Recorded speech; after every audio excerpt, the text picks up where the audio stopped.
The Your Voice in Power Hour on the My Voice in Power show for Unity Live Radio. Hello and welcome to the Your Voice in Power Hour. How are you today? I'm fine, thank you. Yeah. Can you please tell us your name and a bit about yourself? I'm Kirstie. I'm currently a student counsellor.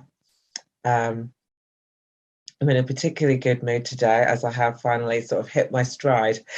Oh, well done. That's good. In my placement. So it's taken a few months, but yeah, I've got there now.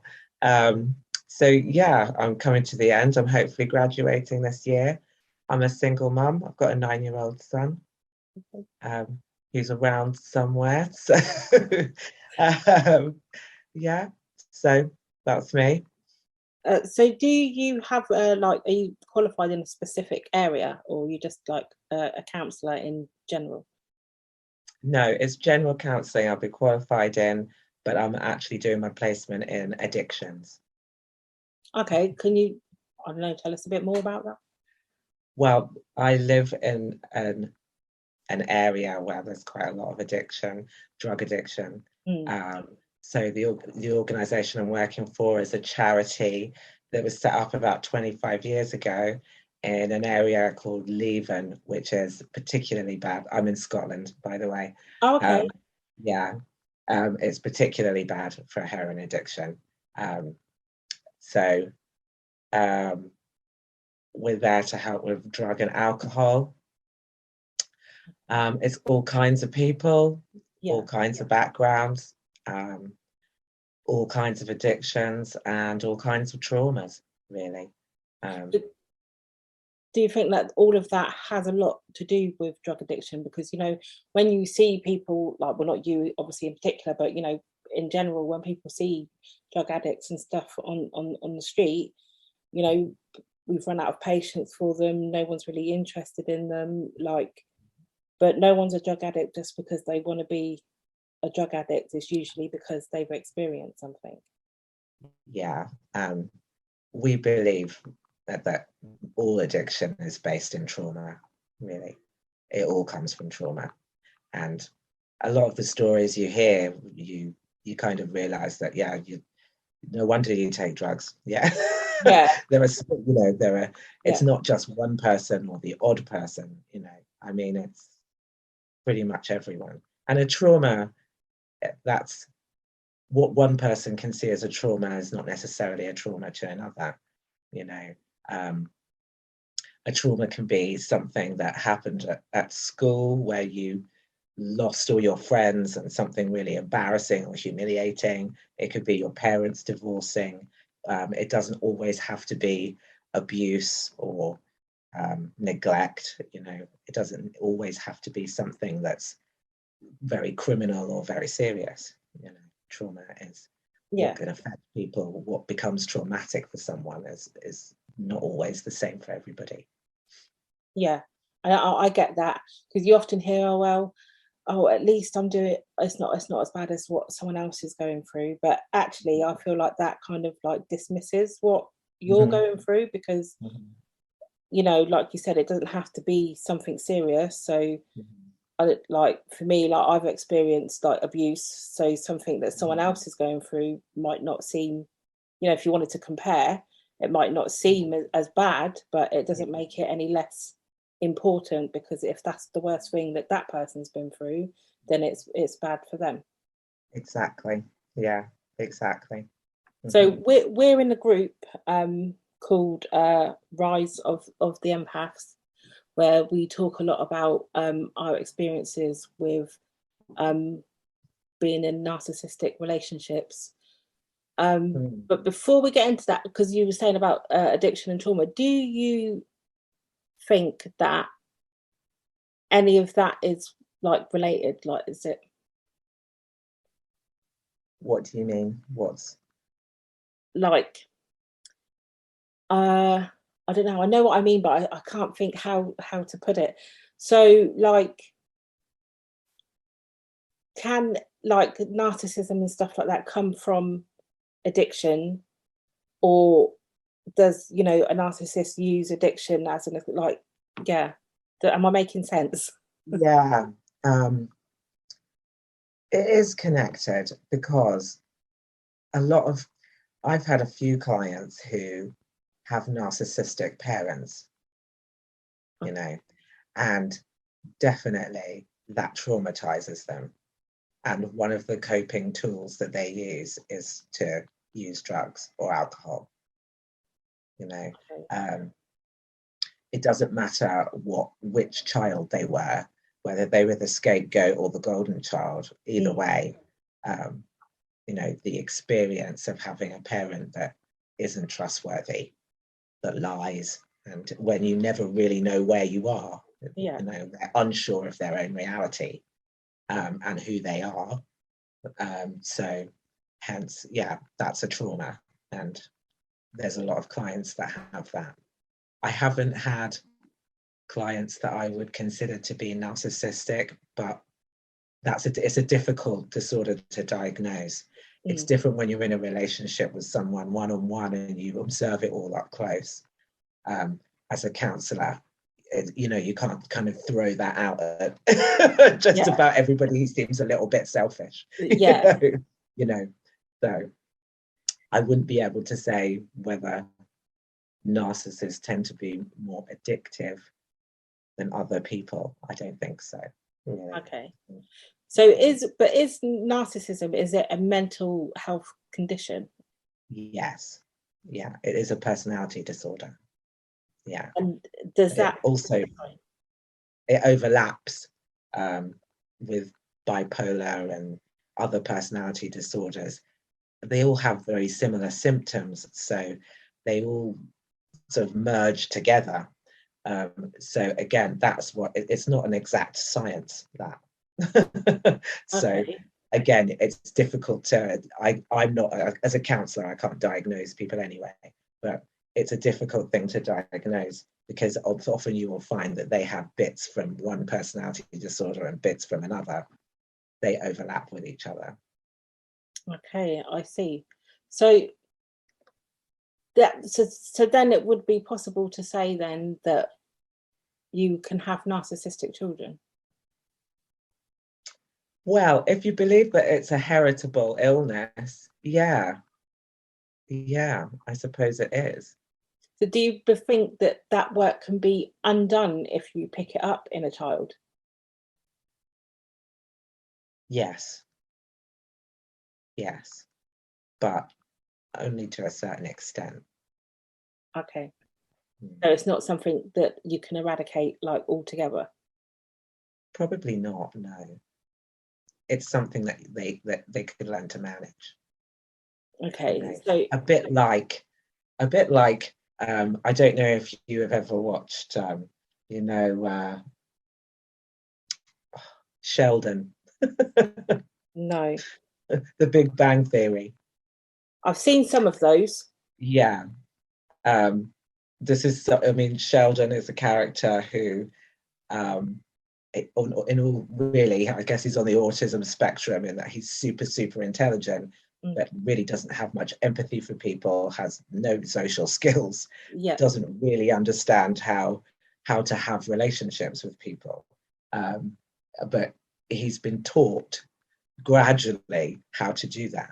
Yeah. So I think you can teach people to, even if they don't feel empathy, but you can teach people that when you do this, that's hurtful to other people. You may not understand that, or you may not feel that way, but you have to realize that other people do, you know. So you can manage behaviors, but whether you can make someone more empathic or care more, that's that's a long shot, isn't And then you can it? teach them to behave appropriately for that particular scenario, yeah? Or Mm, mhm, mm. but then I would imagine that becomes then a thin line between being able to manipulate and showing that you're being caring. Yeah, yeah. That's just it, isn't it? Narcissists are very good at looking like they're empathic or seeming like they care, um, and they create an illusion of being a certain kind of person. Yeah. Underneath that, of course, you find out that they're not.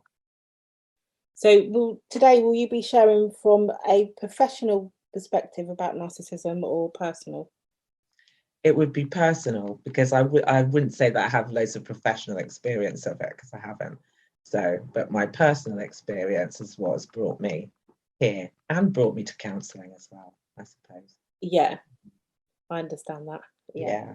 Someone who's experienced trauma and narcissism myself, it's something Mm-hmm. that I have taken up the joy of learning about it. But yeah, so what's your personal experience? Is yours a relationship, or like, well, it's all relationships, but is it like a partner relationship, parent relationship? Yeah, it was my partner. We were together for 7 years. We have our son together as well. And the first year was lovely. Mm-hmm. And after that, we had moved in together, and I became pregnant. I got pregnant quite quickly as well. And it was hellish after that. Okay. Really. Yeah.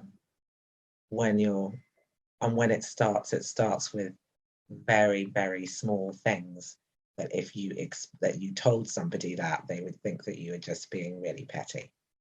Yeah. I read somewhere that they call it death by a million paper cuts, and yeah, that's how it is. Yeah, that is how it is. It's a million tiny things. It's a million small things that you can't really explain to somebody, but because there's so much of it and it's consistent and it's constant, Yeah. it leaves you a nervous wreck. It leaves you walking on eggshells. It leaves you panicky all the time. And would you say you're still like that now, or was that just what it was like whilst you were in the relationship? No, I'm not like it now, but that's taken a lot of work, a lot of inner work and spiritual work. Yeah. I think it probably took a good 2 to 3 years for that to really go. Yeah. Yeah. How long were you with your partner? 7 years. Okay. So do you think there's ever like a point? Because everyone's like, oh, why did you stay? Why did it get to this point? Like, do you think there's ever a point where like you just realise from the start when it first happens, or do you think it's something that just kind of like creeps up on you? Um, I think that you deep down, at the start, Mm. and then you keep suppressing it because mostly it's good, Yeah. right? At that point. Yeah. And then there are all the external factors, that we both had quite good jobs, and we weren't badly off, and we looked good together on paper. I think we were kind of perfect black couple. So yeah, I think there's all of that. Being part of each other's families, having a child, then I think that's a massive factor in why I stayed. Hmm. So, like being part of the family as well, do you think that kind of makes it more difficult? Because was there anybody else in his family that could see, or well, and your own family that could see what he was like? I think some members of my family could see it. I think actually my mum saw it. My mum told me that there were certain things I told her that she told me were that's abuse. Okay. You know, And I don't think I was willing to accept that I was being abused, you know. Was there not any violence? There wasn't violence. Um, Aggression. Yeah. So there's a lot of screaming in my face and that kind of thing, Mm. but there wasn't real violence. I wasn't willing to face that I was a victim of abuse. And I think that's because of the stigma around that, really. I mean, that's what happens to women who are mousy and lack self-esteem and that kind of thing. And that's not me. That's Yeah. not me. You know, and I couldn't understand how that could happen to me. I was a confident person. I wasn't someone who put up with shit, really. So And that's but, just, you know. yeah. But see, I don't know if you can see the same thing, but for me as well, looking back now, actually, it's because we were strong, confident, independent women that we were targets. Yes, yeah. I didn't know that until I went to Women's Aid, actually. And they said to me, well, no, you know, you're much more of a challenge. You're kind of the perfect target. Yeah. They explained that to me. Yeah. And I felt ashamed. Yeah. I felt embarrassed that had happened, that was happening to me. You know. I understand. And there's still a sense of that, in that there are members of my family who don't want to hear that and don't want to talk about that at all. Yeah. You know? But I think, like you said as well, like, because deep down, so at some point, I feel like you have control because you know what's going on. So you're in control of the sense that you're allowing them to do what they're doing, giving yourself some kind of explanation that probably seems silly now when you look back, but at the time it made sense. Oh, well, it doesn't matter, it's only a small thing, I'll just manage. He's a good father to my kid at the moment, so Yeah. this is more important, this is why I should stay. Yeah. I think, you continue to make excuses. And then there's a fear, isn't there?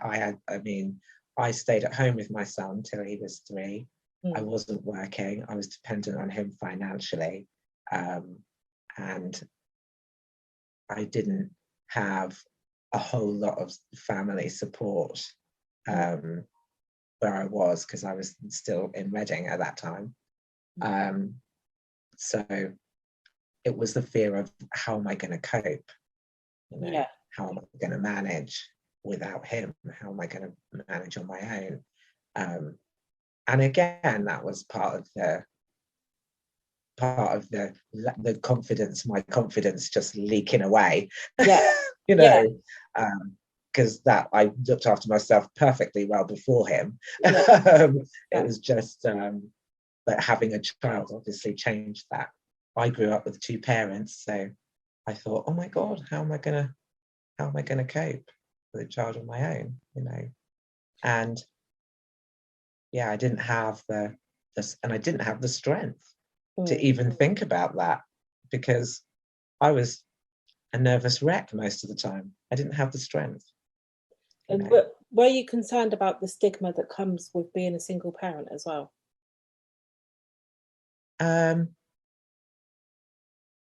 Yeah, I think so, yeah. If I'm really honest. Yeah. Because it wasn't what I planned. Yeah. Yeah. Yeah, it's hard, isn't it? Because you can make plans to a certain degree, but you can't make plans around the people that you're going to meet, because you don't, unless you're blessed enough to meet someone who's authentic, like you're not always obviously lucky enough to see how somebody is. So then, obviously, then that would change what you've planned for. So, yeah. So is that why you've moved to? I have 2 sets of parents because I was adopted. So my real mother lives here in Scotland, and there was a house for me to live in here. It was my grandfather's house. and various family members have been living in it, and it was empty at the time. God just shines on you sometimes, Yeah. right? So I came here and had support from my family here, and we had somewhere to live, which is massively lucky. Yeah. Most women would not have that leaving a relationship. So Yeah. yeah. So I'm really like intrigued because most people I know who have been in like relationships with narcissists, it's usually accompanied by violence, and I know Mm, mine was.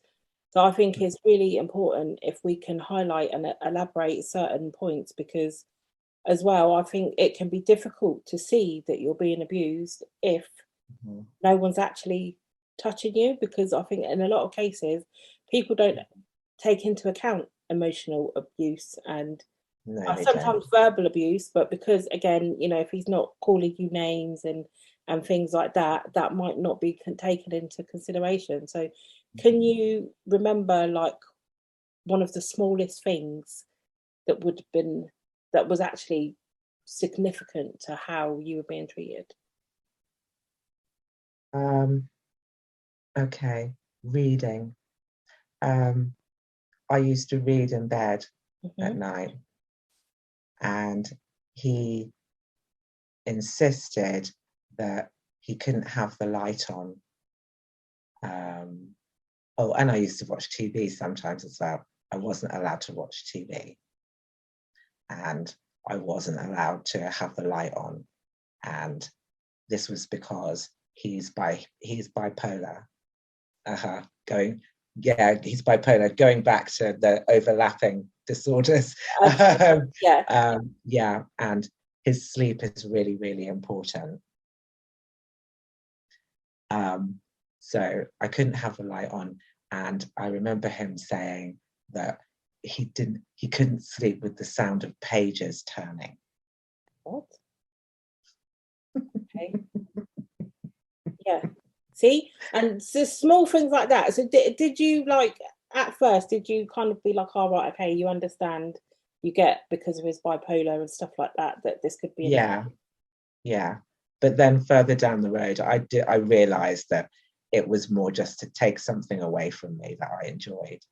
yeah, You know, yeah, that was the upshot. And this came about at a time where he had read some of a book. He used to have, I'd actually put this in the group, that he would buy all these really deep sort of philosophical books, mm, um, and display them on the shelf. And he'd never read any of them. He would probably read a chapter and then pretend that he knew all about it. And he'd read a couple of chapters of this book and told me that I should read it. And I read a little bit, but I wasn't overly interested yeah, in the book. Um, and that really bothered him, you know. And it also bothered him that I could read a book from start to finish. So, but that particular book he had given me, and I wasn't really that interested in reading it. That's when that came about, was that I can't sleep with the light on. I can't sleep with you reading, you know. yeah, Yeah. So it was more of a punishment. yeah, And there was a lot of that kind of behavior, um, in trying to take away anything that I enjoyed or things that made me happy. He would ruin that or try and take it away if he could. Was he like this towards your child when you had him? Um, my child was only 4 when we left, and he's 9 now. But it is something that he sees him regularly. He'll be going there for in his summer holidays. But it is something that I notice he does, that if my son tells him something that was good or that he's enjoyed, he will say, "Oh, well, you could do that here," Oh, or "Oh, well, it's so sad that I'm not there to see it," and Yeah. he will ruin it for him. And as a result, my son doesn't really tell him much. Doesn't tell him much that happens here. So how are you finding co-parenting?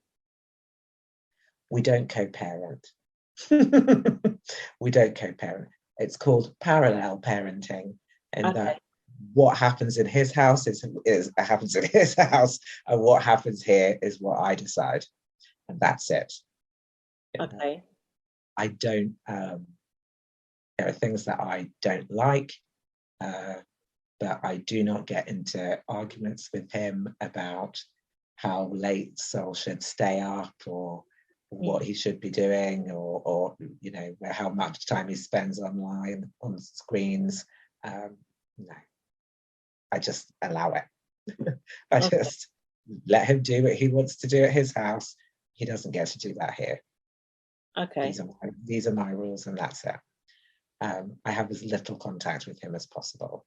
Really, the contact is only around pick up and drop off. That's it. Okay. And any of those moments, does he try to use them to? Yeah. Yeah. Yeah.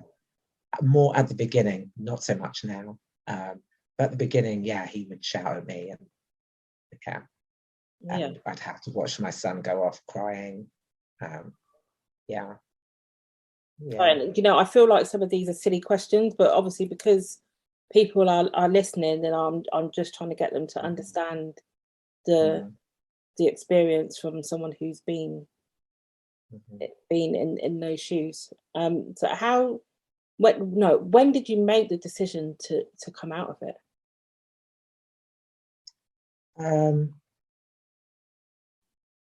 When that was it was 5 years ago. Yeah. And we had just moved house. We had bought a house together. I honestly I couldn't tell you now. I knew that I shouldn't be doing that. I knew I shouldn't have been buying a house. I don't know what, I remember thinking, what am I doing? Making further commitment with this person that I actually hate. Yeah. This man, I actually hate him. And I knew I needed to go.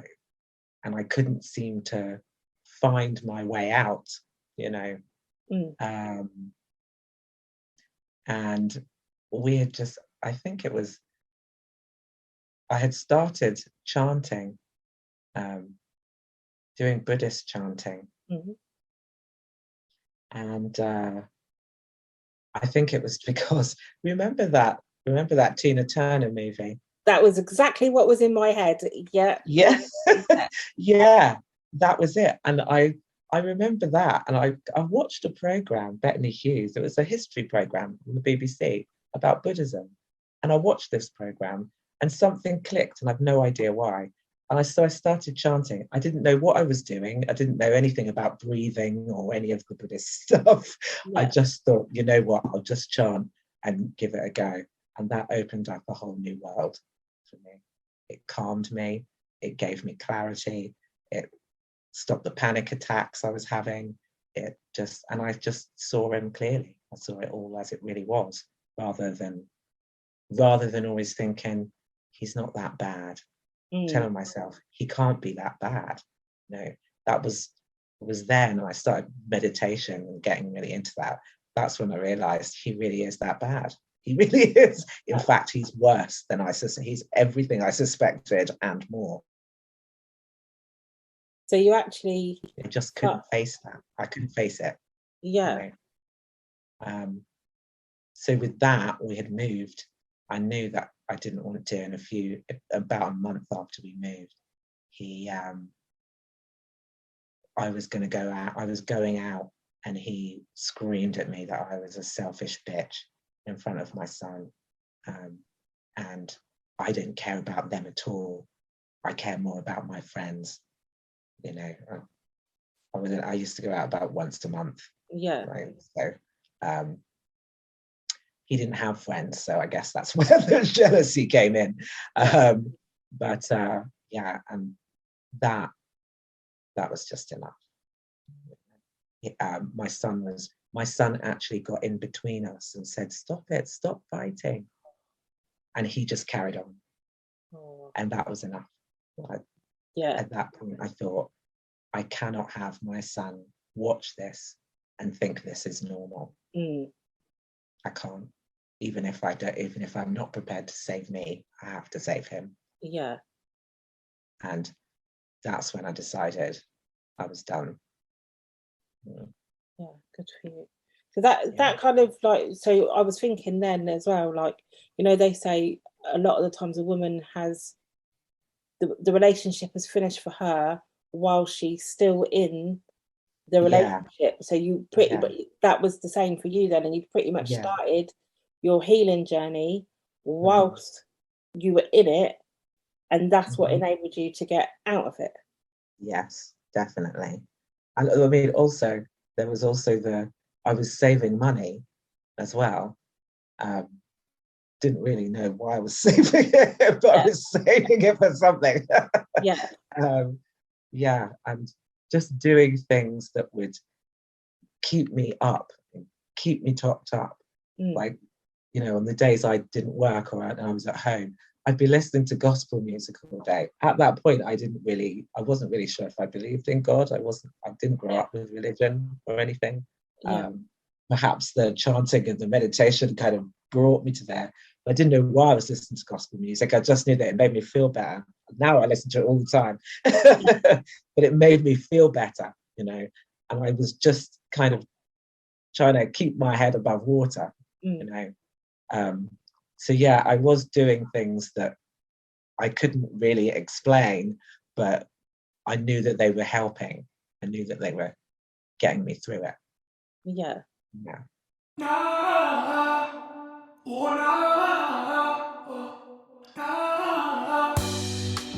If you would like your voice to be heard on the Your Voice in Power Hour, then why not get in touch with me at myvoiceinpower@outlook.com.